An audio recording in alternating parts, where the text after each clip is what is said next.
منافق کی علامتیں تین ہیں۔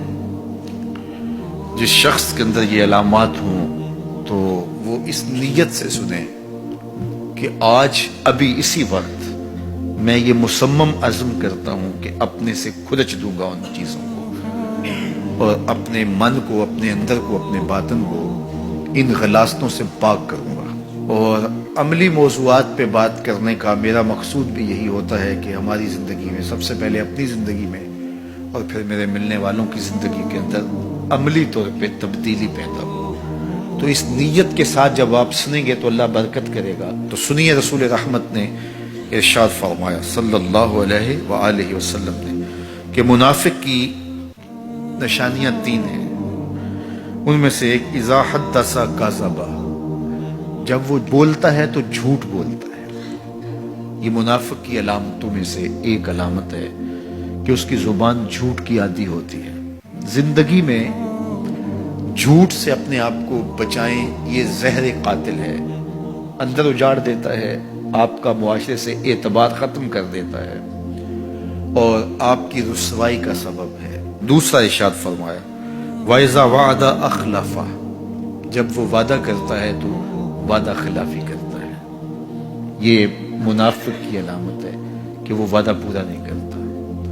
میرے حضور کسی سے وعدہ کرتے ہیں کہ تیرے آنے تک یہاں کھڑا ہوں، اور وہ جا کے بھول جاتا ہے۔ میرے حضور 3 دن کھڑے رہتے ہیں، 3 دن کے بعد اچانک وہاں سے گزرا، دیکھا تو حضور کھڑے ہیں۔ بڑی شرمندگی ہوئی، ڈرتا ہوا آگے بڑھا، صرف اتنا کہا یار تو نے مشقت میں ڈال دیا۔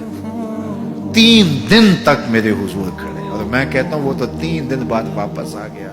وہ نہ آتا 3 سال بھی کھڑا رہنا ہوتا، میرے حضور کھڑے رہتے کہ میں نے اس سے وعدہ کیا ہوا ہے۔ اور میں اور آپ دیکھیں کہ ہم کہاں کھڑے ہیں۔ ہم کسی سے وعدہ کریں، ہم خود وعدہ کرتے ہیں تمہیں 6 ماہ کے بعد پیسے دیں گے، وہ بیچارہ 6 ماہ کے بعد بھی جو ہے وہ 1 ماہ اور اوپر گزار لیتا ہے کہ چلو کوئی بات نہیں، اور ہم اس کی موت کی دعا کر رہے تھے یا اللہ فوت ہی ہو جائے تو اچھی بات ہے۔ تو پھر ہم کہیں کہ اللہ کی رحمتیں ہمیں نصیب ہوں، یار وعدہ کیا ہے، اپنا تن بھی بیچ کے دینا پڑے تو دے۔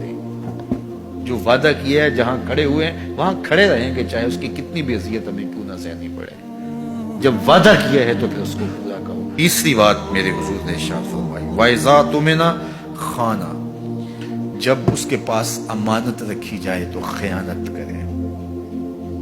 اس کے پاس پیسے رکھے جائیں، دولت رکھی جائے، کوئی زمین اس کے نام کوئی کر دے کسی وجہ سے، کوئی اور اس کے پاس امانت رکھ دے تو وہ اس میں خیانت نہ کرے، بلکہ آپ کے پاس کوئی بات امانت رکھی جائے تو اس کو بھی جو ہے وہ لوگوں تک نشر نہ کرے۔ تمہارے کان میں اگر کوئی بات کرے تو وہ امانت ہے، جب وہ بات کر رہا ہو تو دائیں بائیں دیکھ رہا ہو، تو پھر اس کا مطلب یہ ہے کہ وہ یہ چاہ رہا ہے کہ یہ بات کوئی اور نہ سنے، تو پھر صاحب امانت کو چاہیے کہ کوئی اور نہ سنے۔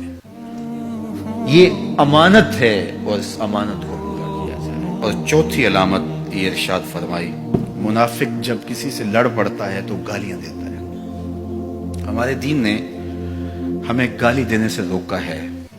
اپنی زبان کی پاکیزگی اور اپنی زبان کی طہارت کا سامان کیجیے۔ آپ کسی بھی حالت میں ہوں، آپ کے اوپر کوئی کتنی بھی زیادتی کر رہا ہو، آپ کو کوئی تھپڑ بھی مار رہا ہو، تو آپ اس کا مقابلہ ضرور کریں، لیکن آپ کی زبان گندی نہیں ہونی چاہیے۔ یہ غصے کے وقت ہی تو انسان کا پتہ چلتا ہے۔ ظفر سے آدمی نہ جانیے چاہے جتنا بھی ہو، صاحب فہم و ذکا، جسے عیش میں یاد خدا نہ رہی، جسے تیش میں خوف خدا نہ رہا۔ عیش کی زندگی ہو یا تیش کی زندگی، خوشی کا مرحلہ ہو یا مرحلہ غم ہو، آپ دیکھو نارمل زندگی کے اندر تو آپ معتدل ہوں گے ہی ہوں گے، لیکن جب آپ کا بیلنس خراب ہوتا ہے خوشیوں کے وفور کی وجہ سے، اس وقت پتہ چلے گا۔ یہ ہے انسان کا امتحان، یہ ہے انسان کی آزمائش۔ منافق کی علامت بتائی گئی وَإِذَا خَاصَمَ فَجَرَ، جب وہ کسی سے لڑائی کرتا ہے تو پھر گالیاں بکنا شروع کر دیتا ہے۔ یہ منافقوں کی علامات میں سے ایک علامت ہے، جب وہ لڑتا ہے تو گالیاں بکتا ہے، جھوٹ بولتا ہے، امانت میں خیانت کرتا ہے، اور عہد کرے تو اس کی پاسبانی نہیں کرتا۔ اللہ ہمیں عہد کی پاسبانی کی توفیق دے۔